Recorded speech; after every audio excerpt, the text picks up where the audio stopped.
А брутална сила, мора да признаеме, забораваме една работа, дека брутална сила не може да функционира против Русија или против дека живееме во свет на исто кај што се уште има 50 години назад има нуклеарни нуклеарна енергија, односно нуклеарна. Тоа го забораваме. Војната во Украина е показател на тоа, дека често може да е нерешено, а и двете страни да се исцрпени. Дури и Првата светска војна така завршила. Сака да веле силите се знае кои се тие што имаат нуклеарна сила. И другите што сакаат нека си играат, имаме појака економија од вас ние како американци од русите, меѓутоа еднакви сме на разорувачка моќ едни против други.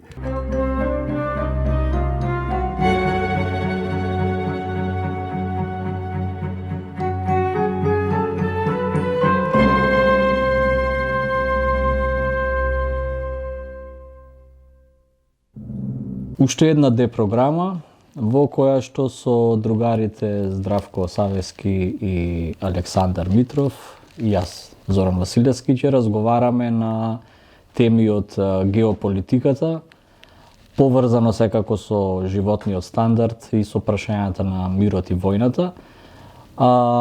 Ленин кажал дека има децении во кои не се случува ништо, а има недели во кои се случуваат децении. Јас имам впечаток дека во последниве 2 недели дури видовме многу важни настани на меѓународен план, кои што се уште своите последици не ги имат произведено, но видовме неколку средби меѓу државници во овалната соба во Вашингтон.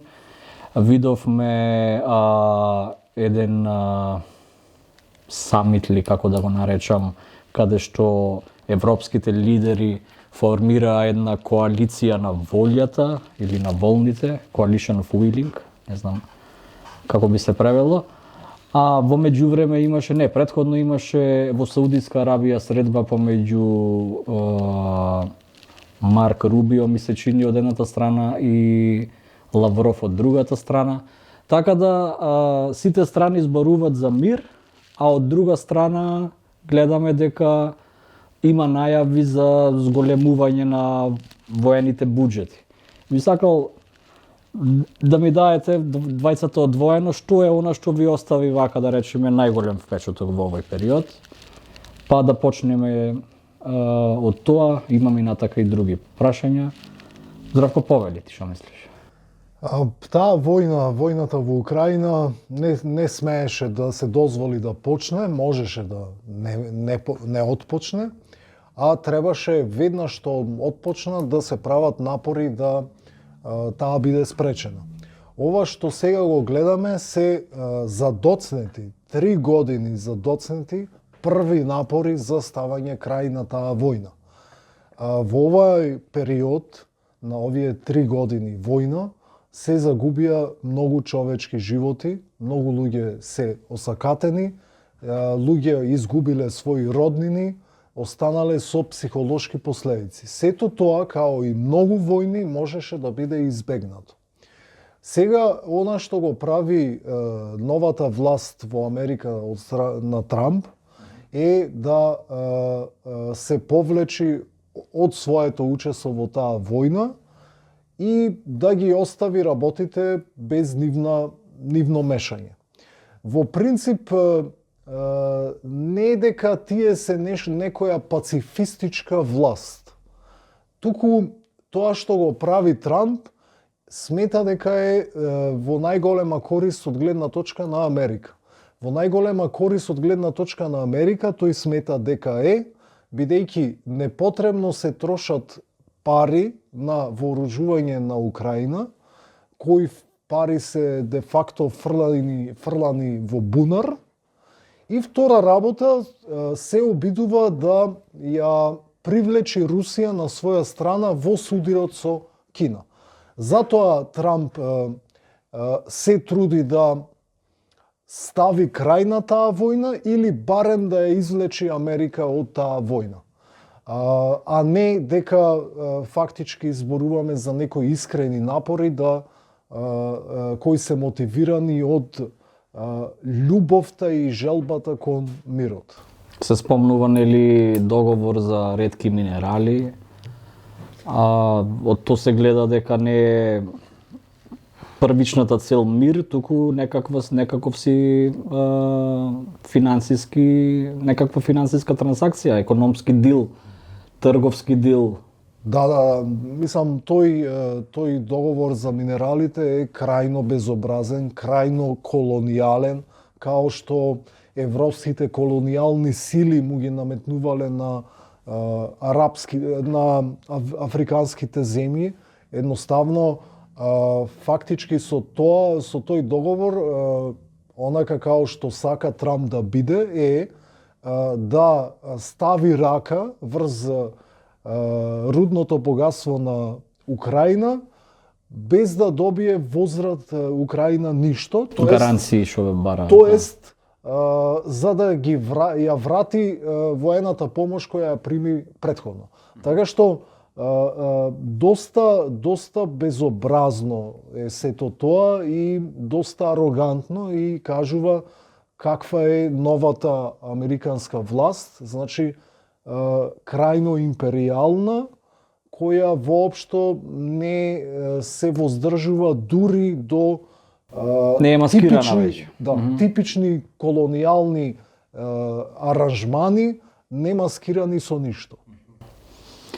Тебе, Митров, што ти остави најголем впечаток овалната соба како ја презентира во медиумите, како едно реално шоу, беше нешто интересно што сите го гледа и го зборува и го коментира и се прелеа тоа во Европа и реакциите во Европа.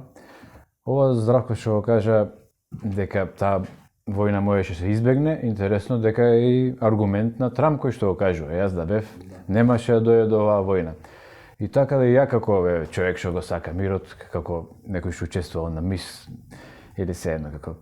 Значи, секако дека стојам позади секој обид за мир. И од тој аспект не гледам зошто толку галама се креа во либерална Европа или кај либералите во Америка како опозиција, дека залагањето на мир на Трамп е помагање на Путин и така натаму. И диктатурата и тие работи. Понатаму ќе зборам зашто мислам дека тоа не држи толку вода. Ама интересно беше однесувањето. Например, како Трамп дојде на власти, како се одржува на власти. Тука ја читам една пропаганда која што сега на долг рок, мислам дека Америка, односно, ние знаеме дека претседателите не доаѓаат случајно на чело на Америка. Некој ги финансира, таа кампања треба да финансира. Сега ние гледаме кои стојат и од директорите позади Трамп, меѓутоа знаеме да читаме ние политика и секој претседател претходно доаѓал за да им угоди на тие што го носат на власт, на олигархијата и во Америка, а и во Русија моментално Путин. Сега. Ја тука читам некои работи, например, соодветно беше време кога Обама дојде на власт, кога Америка сакаше да се ребрендира во светски рамки, да покаже дека е поинклузивна кон арапите, кон различните, одеднаш се појави Обама, кој носеше еден таков дискурс во светот, кој ше прифатлив и за Блискиот исток. Америка беше највише закрвена со тој дел на светот. Сега кога расте моќта на Кина, Русија ја покажува својата војна моќ, може не економска, меѓутоа војно е присутна тука. Како олигархијата да менува стратегијата? Слуша што му треба на народ, односно емотивно каков е народ и во Европа и во Америка, и поддржува еден претседател кој што ќе понуди на светот силен амерички претседател. До сега америчките претседатели одеа кон демократија, бар промовираа некоја демократија. Сега традиционалните вредности. Сега традиционални вредности и моќ, дека пак Америка е моќна. Кога реално ја губи моќта во светот, нив им треба да кажеме на широките народни маси, некој да им каже не, сепак ние сме се уште моќни. И доаѓа некој што носи таква идеологија, а таа идеологија е профашистичка, да речеме, националистичка, и тоа е нешто што и во Европа беше порано. Ти спомна дека се менува нешто на ново, меѓутоа е нешто што сме го гледали во Европа со Хитлер и така натаму и претходно. Значи се повторува историјата слично и многу пати. И така го читам ја ова како пропагандна работа. Значи, они не се наивни тоа што го дозволија да се случи и да оди во медиумите, посебно се случи во овалната соба. Некој да го кара малиот претседател на Украина, а Украина е голема земја, втора по територија во Европа после Русија. Со минерали, богата со ресурси, тоа сепак е голема земја, меѓутоа тој покажува дека он е над Украина, со Русија ќе направи дил, бидејќи него го почитуваат. Значи, битно е да се покаже моќта на Америка пред гласачите во исто време, кои што ќе гласаат, а пак олигархијата ќе продолжи да си владее со Америка. Меѓународно ниво, дали мислиш дека има битно исто така да е сакан америчкиот претседател? Па секогаш мислам дека е тоа битно, за да има легитимитет. И сега полека со учеството исто така во Израел го губи легитимитетот. Америка го губеше со тоа што застанува на страната на Израел цело време и кога веќе има против Палестина, нели, процеси да се покаже дека е земја која извршува геноцид, така, значи го губи легитимитетот, Америка постојано го губи, полека го враќа, удварајќи се и сега. Она што го покажува и приликите во светската економија се покажуваат дека поуспешни економски се оние кои што имаат на некој вид на автократија. И тука Америка исто сака да конкурира, да покаже дека ќе биде поефикасна. Бидејќи тоа е нешто што се случува во десничарските кругови секаде на светот, значи Америка сака да биде пак конкурентна. Ако Кина е економија што највише расте, што највише произведува, и Америка сака да биде конкурентна, да го заштити своето производство, тоа е главно, мислам дека имиџот што сака Америка да го направи, кој што кореспондира со поголем дел од широките народни маси Америка. Сега со либералите и понапредните не кореспондира, ама либералите се тука исто изгубени, така го гледам, и нив им смета што Трамп бара мир моментално. Дека мирот во Украина... Као би биле секогаш за било што контра, така го гледаш. Па така, дека гледаат друг интерес позади тоа. Значи, тоа значи дека Украина ќе капитулира, според нив. Нивната реторика вика, ако се прифати мирот на Трамп, тоа значи капитулација за Украина и се дава све на Русија што сака да добие и на некој начин капитулација пред Русија, односно здружување со Русија. И сега, понатаму како го гледам ова, на тоа некое политичко внатрешно ниво и меѓународно ниво. Внатрешно гледам дека здраве спомна империализмот амерички повторно сега го гледаме бруталната страна. Меѓутоа империализмот амерички не престана. Само што користеше други алатки, користеше тоа што ќе носи демократијата во светот и економски ќе ги поддржа. Маршаловиот план ја помагаше Југославија, цела Европа ја помагаше после Втора светска војна, значи они има економски империализам или преку помош и колку што читам ја, нив некој тип на демократија им одговараше, бидејќи демократијата они може и да ја купат. Авторикратиите не може да ги купат. И сега автократ како некој како Грујо што беше, како што е сега Вучич или Орбан некој, им смета дека тој автократ може да покаже независност во однос на нив. Да фати друга страна, еве со Русија, со Кина економски. Ако забрани исто како Русија, ако забрани демократски процеси, нема како да му пројдат таму. Невладини ќе забрани. И сега нивниот интерес нема како да го, освен со брутална сила. А брутална сила, мора да признаеме, забораваме една работа, дека брутална сила не може да функционира против Русија или против, дека живееме во свет на исто кај што се уште има 50 години назад има нуклеарна енергија, односно нуклеарна. Па и војнава во Украина е показател на тоа, дека често може да е нерешено, а и двете страни да се исцрпени. Дури и Првата светска војна така завршила. Сака да веле силите се знае кои се тие што имаат нуклеарна сила. И другите што сакаат нека си играат, имаме појака економија од вас, ние како американци од русите, меѓутоа еднакви сме на разорувачка моќ едни против други. И тоа моментално се случува во светот, што повторно се враќа тоа да се нивелира. Тие што имаат како се вика тоа, нуклеарно оружје, се еднакви меѓу себе во разорувачка моќ. Тоа што имаат подобри економии, значи моментално Америка, односно во светот до сега можеше се шири врз основа на тоа што економски инвестираше и имаше некој таков империализам. Меѓутоа од друга страна сега Кина е моќна и не се меша во толку политички како што се мешаше драстично Америка во Јужна Америка, во Европа ги менуваше режимите и економски и со сила со тајни војни да кажеме. меѓутоа никогаш официјално не нападна друга земја како што е Русија сега направи инвазија, иако знаеме што направи во бивша Југославија, како дојде во Ирак, како дојде во Афганистан. 30 години. Меѓутоа, беа дипломатски тоа подобро го правеа, дека ќе помагаат нешто, некоја демократија или ќе се борат против нуклеарно оружје, хемиско оружје кое што се испоставуваше дека не постои. И сега гледам дека веќе Америка и олигарси не се срамат и тоа да покажат дека ќе ги застапуваат сам, исклучува своите интереси, ако треба ќе освојуваат земји како Исланд или било кој, меѓутоа дека тоа во нивни интерес. Да дојдеме, сакам до низ разговор до суштината на процесите. Например, се согласувам со двајцата со забелешките што ги дадовте. Значи, дали може да заклучиме дека Трамп и неговата администрација, нормално поддржан од сите тие олигарси што беа и позади него застанати, дали може да кажеме дека се повлекува Трамп воено од Европа за да не троши финансии на вооружување што смета дека Европа, државите сами треба да си купат толку оружје колку што им е доволно и да произведат, нели?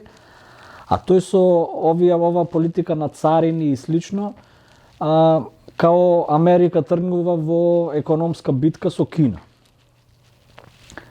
Сега тука прашањето е дали, например, се враќаме на тој некој економски протекционизам од пред Втора светска војна, што после знаеме пак дека се реши со војна, или пак сметате дека е ова еден вид менување на, значи што е клучно, тоа сакам да ве прашам, или е ова пак од друга страна менување на глобалниот имидж на САД, дека ако претходно, како што спомна, беа промотори на ширење на демократијата, сега ќе бидат промотори на ширење на зачувување на традиционалните вредности. Например, дали некој друг амерички претседател во историјата, во Македонија, бил попопуларен од Трамп, да речем, до сега. Исто е интересно прашање за размислување. Значи, Здравко, шо мислиш, ќе почнем од тебе. Дали сметаш дека вистина сега фокусот на Америка ќе биде во конкуренцијата и борбата за економска надмоќ со Кина, или пак од друга страна на глобално ниво сакаат, например, да го земат приматот дека се на некакви вредности застапници сега, ама сега се нови, не се либерални, сега се конзервативни. Вака јас ќе тргнам од она што кај либералите многу често е карактеристика. Либералите себе си се сметаат дека се многу паметни и дека нивните противници се едноставно глупи. И тие обично во либерален дискурс испаѓа дека Трамп е доста глуп во потезите кои ги прави. Фактички Трамп е доста пореалистичен од либералите кои се мислат многу паметни. Она што тој го има забележано е дека моќта на Америка е драстично намалена од она што е драстично помала од она што либералите си прават филмови дека е. И сега од гледна точка на точна пресметка на намалената моќ на Америка и дека има дојдено до преголема расширеност, преекстензивност на Америка, она што Трамп сака да го направи е да ја концентрира моќта и после да врши по суштинска експанзија на неговиот империализам. Она што од гледна точка на Америка му пречи Европска унија, на Трамп, е тоа што Европска унија од една страна ја ужива воената заштита на Америка, а од друга страна има позитивен трговски биланс во однос на Америка. Сето ова на Трамп му кажува дека Америка е изиграна. Како бизнисмен размислува. Точно. И дека ова мора да се коригира. И тоа го прави моментално. Она што Трамп во неговата империалистичка политика пробува во овој момент да го направи е да да воспостави цврста контрола во соседството. Значи гледаме, тој јасно си ги кажува, као и Хитлер, плановите. Што ќе направи со Канада, со Мексико, со Гренланд, со Панама. И после, со зацврсната позиција, ќе ја шири моќта, спротиставувајќи се на соперникот као тие што ја гледаат Кина. Така што, тука е тој момент. Она моментот као што го спомна за точно, веројатно, никој американски политичар не бил толку популарен како Трамп.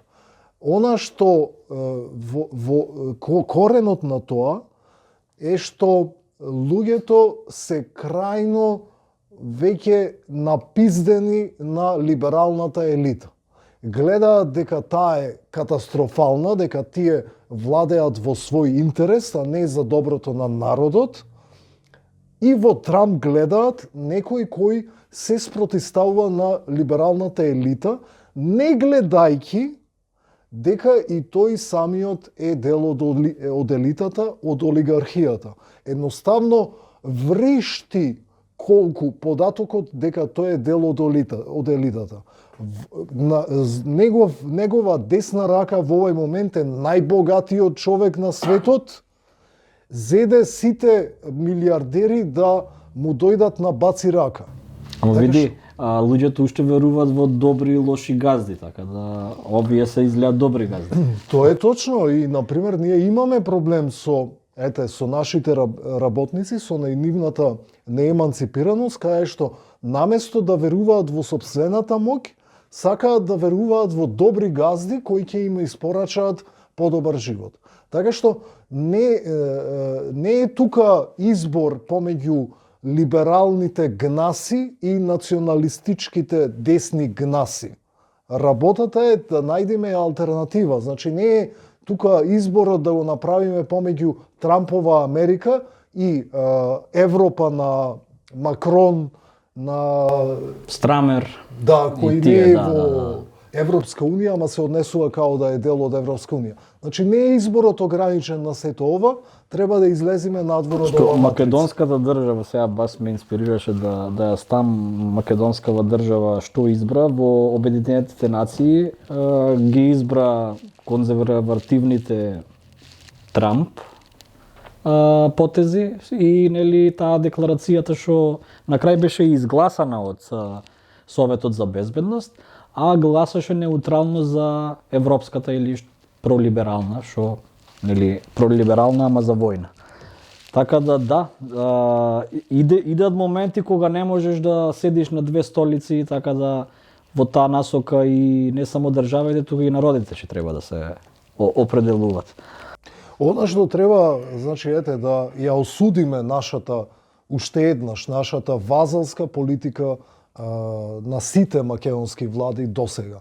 Значи нашите сите влади од прва до последна се ориентираат кон помокниот. Што е сосем наспротивно со онаа слика што ние сакаме да си ја градиме за себе, као ние да сме на страната на правдата, на вистинската страна на историјата, во текот на НОБ, се спротиставивме на моќта на фашизмот кој во тој момент ја згази Европа, наши луѓе се спротиставија. Сега ова слика е за пиар. Во реалноста нашите влади ја фаќаат страната на посилниот. При тоа и фашизмот добива секакви дефиниции. Принципијалноста воопшто не е карактеристика.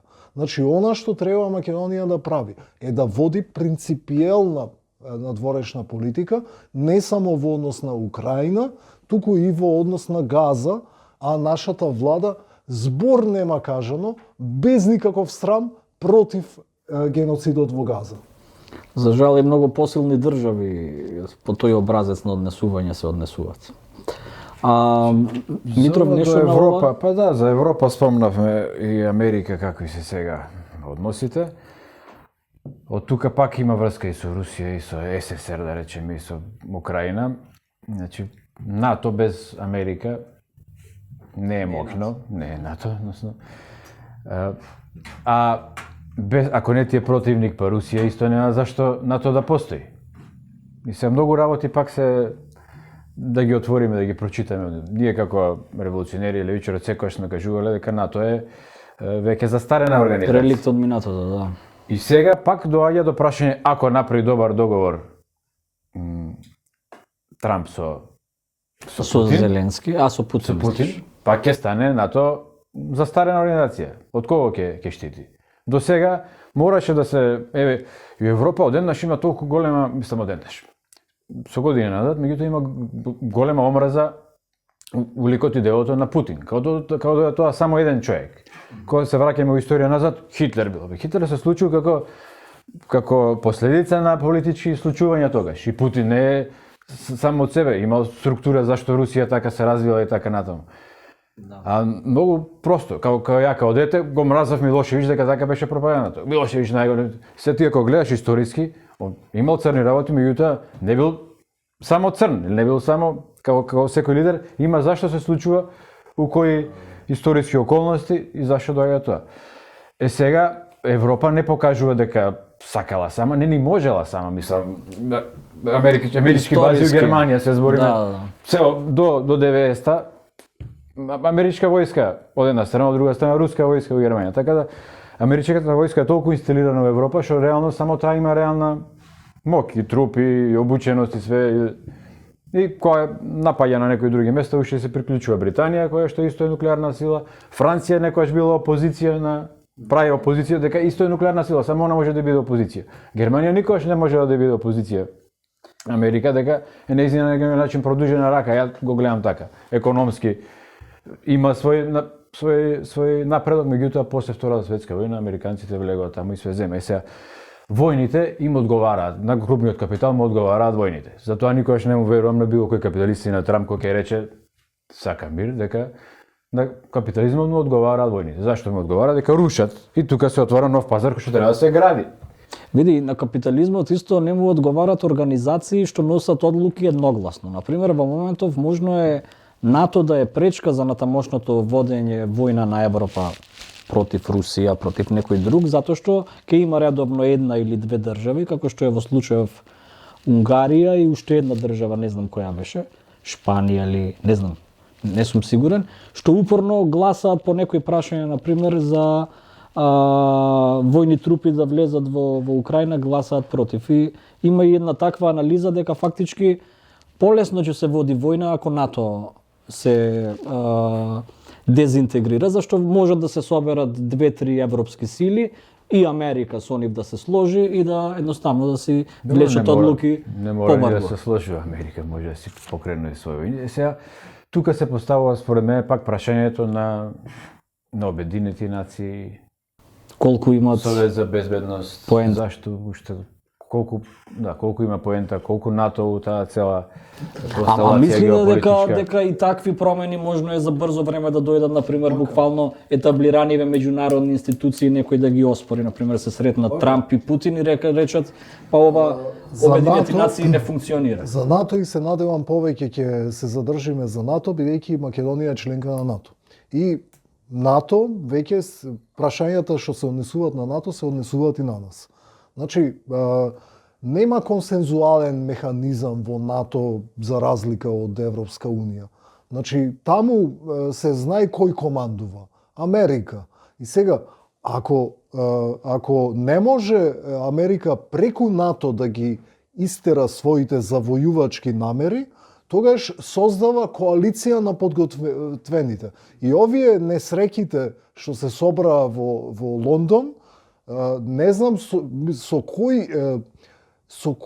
колкава глупост беше што ја нарекоја коалиција на подготвените, што е истиот термин кога го нападнаја Ирак. Значи и кога да подсетиме и затоа природата на НАТО.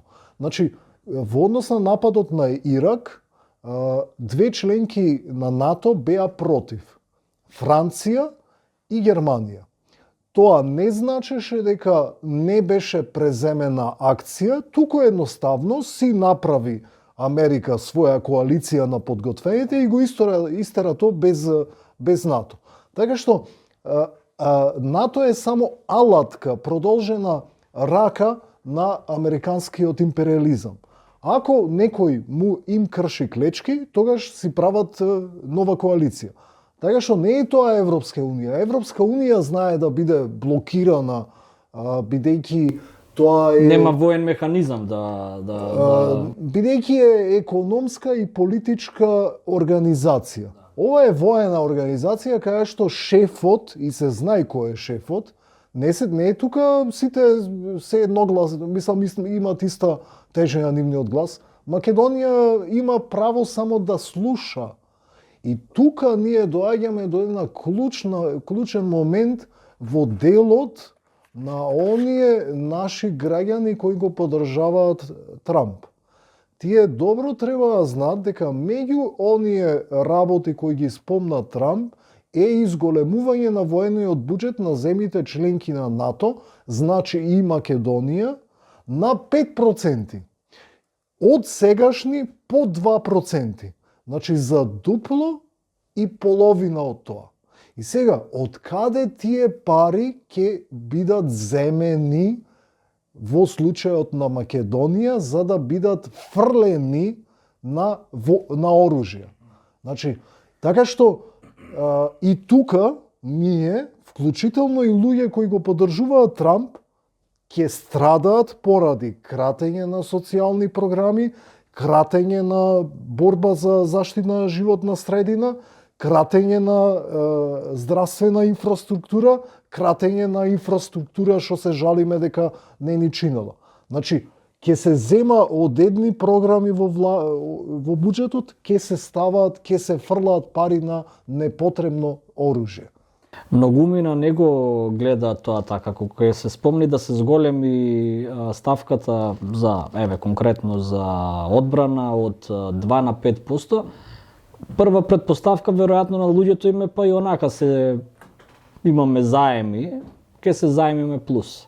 Но нема да е така, ако едноставно мора тоа уште во следната година буџетот, ако мора тоа да се направи. Сега мене ме интересира, јас не сум толку оптимист дека некои регионални европски процеси ќе почнат од кај нас. Мене ме интересира, што мислиш, ако на пример сега ова коалиција на волните во секоја европска држава да треба да се зголеми нагло буџетот за одбрана и сега тоа да значи кратење на буџетот за здравство и за образование.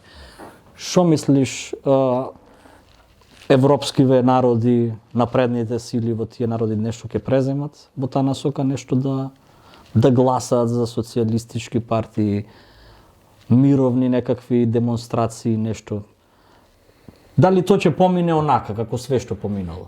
Сега немам идеја како ќе се случи, ако немам пречувство некој. Само за вовет, Германија изборите. Само за вовет, дека во моментов заедно европските државите од Европска унија имаат овај податок што валјда треба да се провери уште еднаш, 650 милиарди за војна. И идејата е да се зголеми тоа на 800 милиарди. Значи немам сега идеја, пречувство како ќе се случува тоа. Во Европа по традиција има антивоено движење. Меѓутоа последните години некако младите не знам колку и како се активни на организирано да излагаат, како што после првиот бран после Втора светска војна па до 68 некако тоа се акумулираше дека живеа во мир во Европа на некој начин. Имаше конфликти надвор таму Кореја или по Африка цело време. Меѓутоа самиот мир и одлуките после Втората светска војна гаја генерации на таква култура. Да, социјалдемократски политики. Сега сме доста разединети, индивидуализирани и така натаму и не знам во колкава мера луѓето се свесни за тоа дека ќе треба да излезат пак на улица и дека може да организираат. Да. Се мене поише ме загрижува ова што нешто што видов деновиве. Сите политичари некои европски, па и аналитичари по емисии по хрватска било што гледам, дека они заговараат милитаризација на Европа. Ова што го збори, значи. Да. Се збори за милитаризација, и тоа ја кажуваат за да се покажат и независни од Америка. и тогаш би можеле да ја поддржат Украина. Значи, прашањето со Украина сега покренува цела милитаризација на цела Европа. И треба народот да се Као протест и дури на секој вака, сега што не е многу запознат со тоа, си вика, па да, сакам да бидам безбеден. Секој обичен граѓанин вика, да, добро е милитаризација, да бидеме сигурни. Од една страна Русија ни се заканува цело време, од друга страна Америка. А реалните закани не знаеме колку постојат, него тие се само пропаганди. Цело време се кажува дека Русија ќе продолжи, ако направи мир сега со Украина, либералната пропаганда вика дека ќе биде на кај Полска, ќе иде на Молдавија и тоа го зборуваат луѓе образовани студенти и универзитетски професори. Значи, кажуваат како да сме мали деца. Ни раскажуваат приказни, го застрашуваат народ и стварно луѓе, што ги знам образовани, што живеат у Чешка Словачка, а мислат дека стварно ѓаволот е Путин една страна, другите се ние треба за Исус да го најдеме, што ќе наодбрани. Мислам, толку некако се оди у тоа.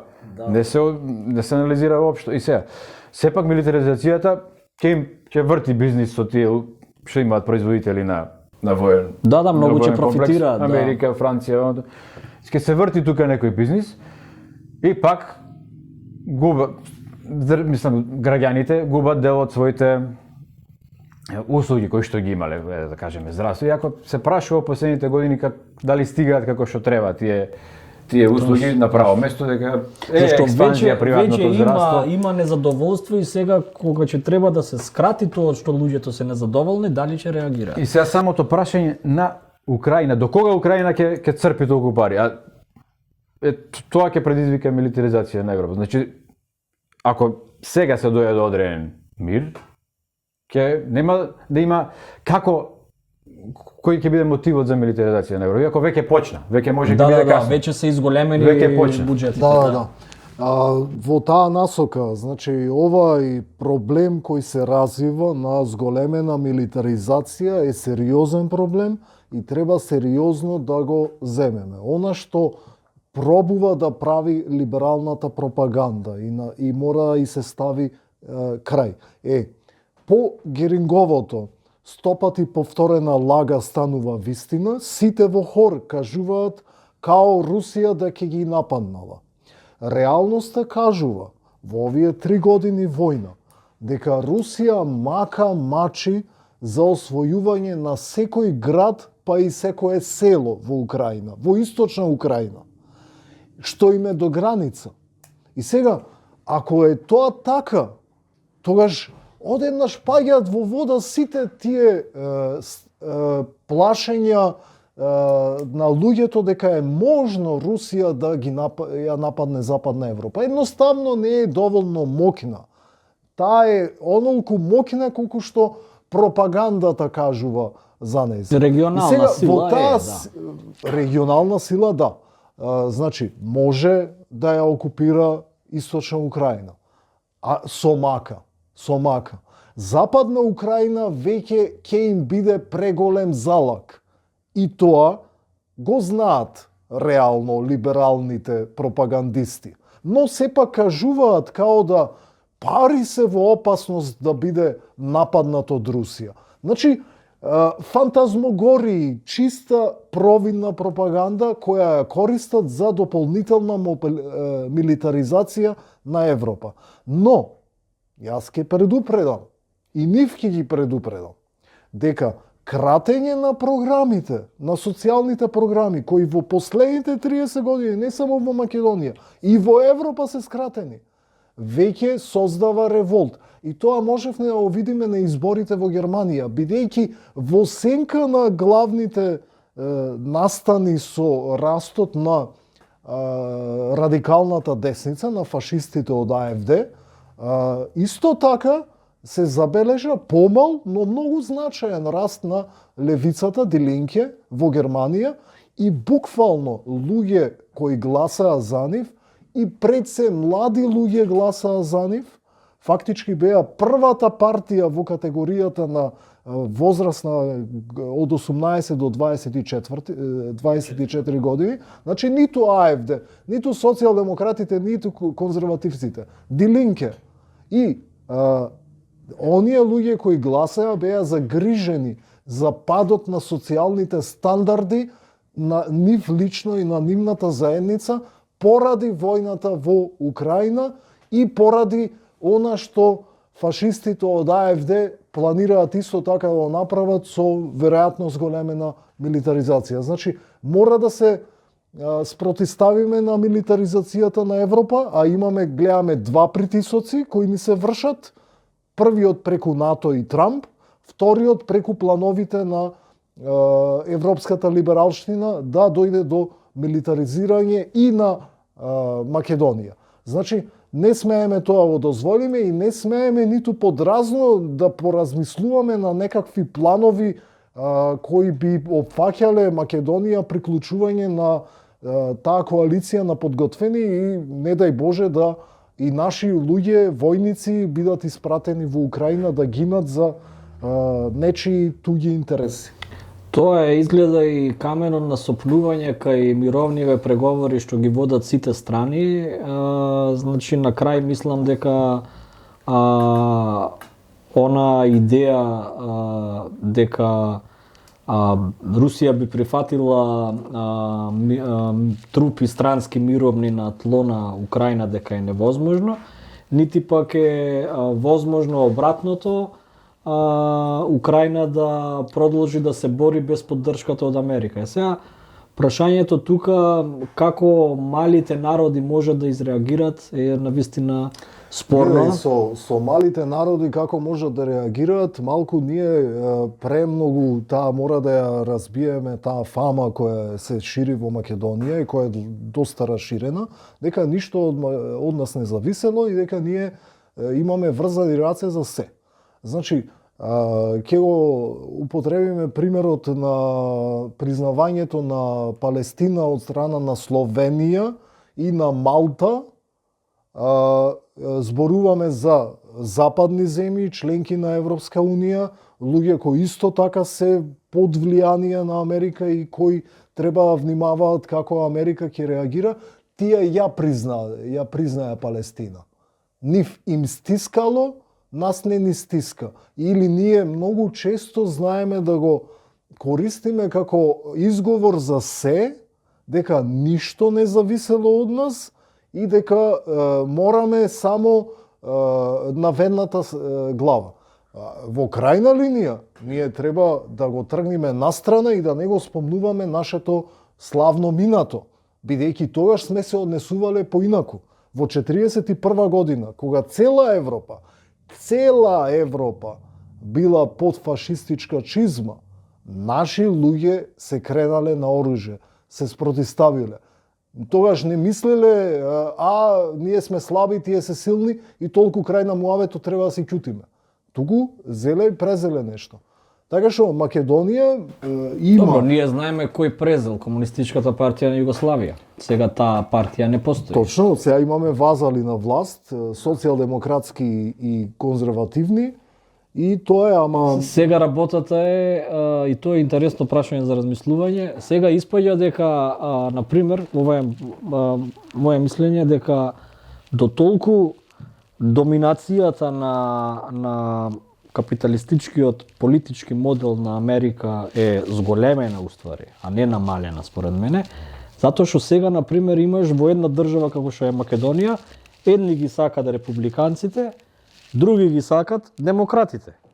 И ти фактички имаш, како што имаш во сопствената држава на двопартиска структура, така ти сега на глобално ниво ја наметнуваш. И сега кај нас ќе испадне дека опозицијата е за Европска Унија, значи е со Демократската партија на Америка, а власта сегашна е со републиканците и нешто против Европската Унија. И народов го имаш во 80%, двете партии фактички што 200-300 години ја водат Америка, фактички имаш присталици од сиве овие држави. Добро, ама тоа е некогаш? Тоа е реалност, мислам, работничката класа и кога не е и да не е некоја едуцирана, не е толку глупа. Гледа кој ги влече конците или кај се игра поинтересниот надпревар. Например, и тука навиваш за Слога и за Маđари, за Вардар, навиваш и за Партизан и за Звезда, па навиваш и за Реал и за... Да. Сакаш да бидеш дел од нешто и го следиш тоа. И они следат кај се одвиваат одлуките у светот. Сваќаат дека имало спор у Југославија и сега кој ги потегнал најголемите комци, кој дошол да прави мировни преговори да прекројува работи, таму кај што е моќта, уште тогаш сваќа Истите работничка држави. класа и сега таму наоѓа свој сојузник, како што викаш, сега наоѓа тука тие со десничко расположение или традиционални вредности ќе го видат Трамп као штит од Месија. да, као штит од негативната прогресивност или од сатанизмот и така натаму ќе си го најдат за свој штит и ќе го поддржуваат него и како што рече Израел, он ќе ги инспирира тука и ја Сречу ќе си живеат до крај. и тоа и што го спомнав као и на почеток е дека мислам дека и таму опипуваат пулс ни светот. Ако ни светот иде некоја десница, ќе им даеме десничарски предел, ќе се идентификуваат со него. Пак им е битно легитимитетот што го Светскиот има. легитимитет, видите, они се уште се светски, игра светски полицаец како Свесни се го дека викавме. со гола сила не е доволно. Пак да, мора Па мислам, тоа беше од 41-а, што спомнали 41-а, разликата после 45-та е што највише игра пропагандата, дека исто работничка класа сега до свет е свесна сега дека ние да земеме вооружена борба и може урожава да идеме негде за, ама тоа ќе биде пак поише на ниво на идеологија. Политиката на малите земји е на ниво на идеологија. Можеме да покажеме дека сме ги застапуваме овие вредности. Принципијални, ама знаеме дека реална бруталната сурова моќ е кај тие што имаат нуклеарки. Ако се доволно луди, може да го пропастат светот. И сега, тука е малце, живееме во некој време на абсурд. Тешко е да влезеш у политика и да ангажираш, акумулираш. Сами видовме што значи артикулираш ако многу политика. навлезеш длабоко во политика. Дека има Добро, е сега да. Има И жене сега знаа Фром брата. од која пишува за тие работи дека живееме во нуклеарно. И се полека као дека има технолошки напредок, као забораваме дека се уште и тоа зло стои тука, постои. А од време на време Путин ќе се закани со тоа нешто. Од друга страна Трамп ќе го спомне, значи пак е присутно тука као а ние го подзабораваме. И сега реално е таа таква моќ. Моќта на малите земји стварно е мала успоредба со другите. Ама можеме да покажеме дека сме тука, постоиме и дека живееме и како индивидуалци и како групи и на ниво на поголеми општества и држави имаме право да понудиме план за поинаков свет. Ама главно за тоа што кажав исто претходно, демократиите и годеа на Америка, демократи да имаш избори. Да, и арапска пролет имавме дека делува доскоро. дека се менја нешто, делува дека се менја козметички се главната политика идеолошка е таа. Приватна собственост, капиталот ги вртва, инвестиции да дојдат, инвестиции, странски инвестиции, таму да се извезува профитот, они да ти даваат голема напредна технологија и свет тука се врти. И така империјални Ти земји. реновирај колку сакаш, менувај, ама темелите немој да ги чепкаш. И во услови кога Русија беше слаба после СССР, она најде да остане само воена моќ. Економски се развија со тоа што плин, газ им даваше по Европа, сега го секна, ќе го дава у Кина, у Индија, има пазар колку сакаш на светов. Ама после СССР Русија беше слаба и не може да ја искориста така како што сега ќе ја користи Трамп. Или како што ја користат при оваа војна у Украина да покажат пак дека има некое светско зло, како светско зло. И сега интересно ми Пред е своите гласачи дури ова ми не е им многу успеа интересно, тоа. ова мене ме изненадува како каков миротворец се поставува Трамп. Он сега има, може си влегол и у своја некоја идеја да остане како некоја икона дека мир. Иако негде ми помина некој прочитав нешто дека дури и Реган бил некој миротворец кој што со СССР правил мир и така натаму, кога му требал Tear down сојуз this со wall. Кина и така натаму. Најголемите десничари испаѓаат некој се На може- краток рок. Да, и тоа како дел од тој спин, као пропаганда некоја, може би олигархијата така прави главно.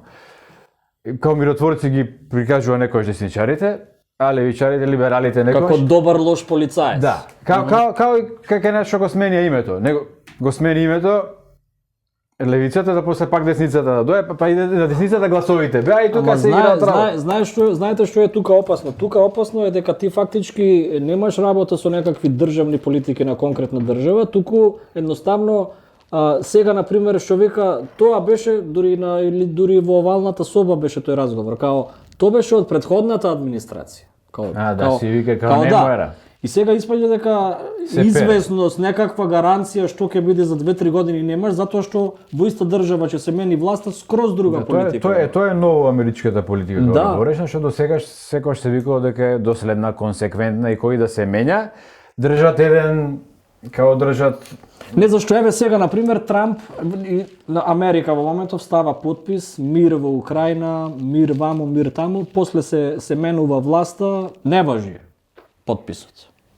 Тоа е сега Тоа е нешто ново, Да, затоа што тоа е нешто досега Трамп не го- било така. Не го е прикажува сосема како- ново, не е како сосема различно. ново, бидејќи и тоа е проблем фактички на американската надворешна политика, не им веруваат веќе. Значи, еден од главните принципи на меѓународното право, на функционирањето на меѓународниот поредок е принципот дека пакта сун серванта, тоест договорите мора да се почитуваат.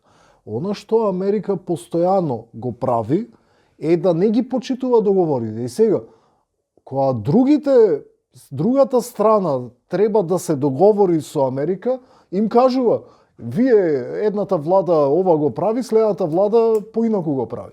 И сега како ние да ви веруваме дека вие ќе додржите на ова? Значи, меѓу другото, ширењето на НАТО на исток, вклучително и на Балканот, беше нешто што не требаше да се случи според договореното со тогашен СССР, не го почитуваја. Си можеа, не го почитуваја. Значи, на Америка секогаш принципот на надворешната политика им беше непринципијалниот или неморален став дека силата е право. Ние имаме силата, значи можеме да правиме што сакаме. Само што мислам дека го переа, кажува дека од другата Точно, страна точно, се сменила, точно. се смениле Она што- условите. она Да. Што она секоја голема сила тоа го тврди, да. Промената е во реториката. И тука мислам дека ќе сгреши американскиот империализам на Трамп. Мисли Трамп дека не му треба веќе пиарот, дека може да биде крајно безобзирен и директен. Ама и ги укина USAID, ваму таму, целиот таа мека моќ и слично. Ама она што сакам да кажам и да нагласам, особено во македонски контекст, дека и оние што навиваат за Трамп, и оние што навиваат за Европа, навиваат за работи кои нас ќе не доведат до зголемена милитаризација, значи до зголемен воен буџет. И Трамп го бара то преку НАТО, и Европска Унија гледаме со својата милитаризација што сака да направи. Таа милитаризација ние самите на Македонија, ние самите ќе ја почувствуваме. И затоа јас би им препорачал на нашите сограѓани да не толку навиваат као да е тоа фудбалски надпревар помеѓу националистичките сили као Трамп и либералните сили као европските либерали на власт во повеќе земји низ Европа, туку да се свати дека тие тоа што си го прават во нивната висока политика, ние ќе бидеме тие кои ќе страдаме против тоа. Така што за сега ова е само теоретски став, ама бидејќи тие во овој момент се премногу моќни, а ние како народи сме премногу слаби, ние едноставно ќе мораме да го доживееме тој момент, за тој момент да не револтира и да не поттикне на борба, бидејќи во тој момент нема да имаме каде, бидејќи ќе дојде тогаш, можеби и ножот до Тоа воска. би сакал за крај да го поставам ко прашање, пошто се ближиме скроз до крајот на емисијава, дали, еве Митров би сакал ти да завршиш, дали сметаш дека ова еве сега ќе се зголеми во сиве држави од регионот и од Европа буџетот за војна, а ќе се скрати неминовно на буџет за образование, здравство и социјала, дали сметаш, Здравко така го сватив, дека колку е полошо, толку повеќе е моментумот за луѓето да се освестат? Па од тоа што ја очекува Македонија, аналогија би направил со тоа што се случува во Украина. Таа војна е резултат на политиките на големите сили на Европа и на НАТО, на своето надмудрување и докажување кој е посилен. Се ако си на таква зона поблиску до Русија, може ќе има поише воен конфликт да дојде. Така да не ми е толку битно мене у ова време сега на технолошки колку се менја светот, колку ќе изгубиме во некои придобивки мали што сме ги имале или што веќе ги губиме како што спомна. Здравко, мене ми е побитно за свеста на луѓето кај се развива. Дека што мене ми е побитно да си поставиме сега прашање пак да го одговориме. Што очекуваме, како ќе се разреши ова у Украина? На штета на народот во секој случај. Кога едната веќе е на штета на народот. Да. Не смеат да излагаат веќе машите со години, таму се регрутираат, значи баш живеат они у воено време што за нас е као нејасно на филм, пак го гледаме таму дали. И сега, дел од Украина е нели се осамостои као Крим е дел од Руската Федерација некој, значи овој дел што е окупиран, значи веќе има таму поделби. И тие поделби кај нас на некој начин постојат. Во идеите на луѓето постојат поделби. И политички, етнички постојат поделби. Ако дали тоа треба да се отвара или да не се отвара, дали некој ќе му текне тоа да го отвара на запад или не го отвара. Дека ако се вратаме назад, империјално време, Украина била дел од Руска империја, од друга страна Аустро-Унгарија, која што допирала од тука. И ние се уште, јас за жал се уште читајќи старата историја, гледам дека се уште тие интереси аустро-унгарски, германски, амерички се неке покри, се уште се вртат тука, некојаш се економски преку Евана, преку Еднаш има превласт едниот, после има другиот. Да. Кога Сан Стефанска Бугарија направиле голема. Тоа било руско влијание. Одма се побуниле овие да скратат. Одма по неколку месеци. И после ние имаме проблем со идентитетот. Ке си бевме бугари, немаше проблем да имаме. Ова за другата емисија. Али не, че се уште може да не играат на вакви, сакам да кажам. Постојат жаришта на кои што може да не играат. Милитаризацијата помага за да се запалат тие жаришта. Дека моментално образованието и да не го намалат државните образованија, сега тоа е веќе друга тема, мислам дека се застарени веќе. Секој повеќе учи на своја рака. А добро е да има добро образование. Сега тоа е нешто друго. Меѓутоа учиме и искуство на своја рака, дека и самото државно образование колку индоктринирано, колку погрешни работи им кажува, па ние се мрзиме едни со други. Па еве го резултатот. Да. Да. И сега рачунај то никакво образование сега ако биде помалку финансирано, одма повеќе потенцијал за националисти, шовинисти, самите проценти не е проблем. Проблемот ми е кога умот ќе се милитаризира, дека тоа ми е мене проблем. Кога ќе се решиме дека оружје ќе не штити од некого. Не, баш ќе не спротивставува оружјето со некого, нема да не штити. И мора да ги најдеме начините за мир. Сега, претходната емисија правевте муаве за само определување. Денеска никој више не збори за само определување. Само во негативна конотација. Само немаме време во оваа емисија. Да, како некоја алатка за буржоаска алатка е станато. Не само тоа право, туку и друго. треба да биде. Да. Да одлучиме да бидеме неутрална земја, неутрална општина. Зашто да немаме таква опција? Па ете, до дур да влеземе во НАТО, барем ние што сме тука, присутни во студиово и гледачите што не гледат, бевме на тие протести, како да ги наречеме, но беше тоа невозможно да се биде неутрален, па макар и на хартија. Има сигурно можности уште еден час да збориме на оваа тема, но да видиме следно што ќе се случи во овалната соба. Нека размислуваат и гледачите да го коментираат, во Украина, да развиеме мојот. Во секој случај сериозни теми се ова, но ние ќе имаме прилика и по неколку недели пак да ја отвориме оваа тема со некои нови ако има моменти, се надеваме што одат во насока на мир. Ви благодариме, почитувани гледачи, другари и другарки, се гледаме во следна емисија на Депрограма.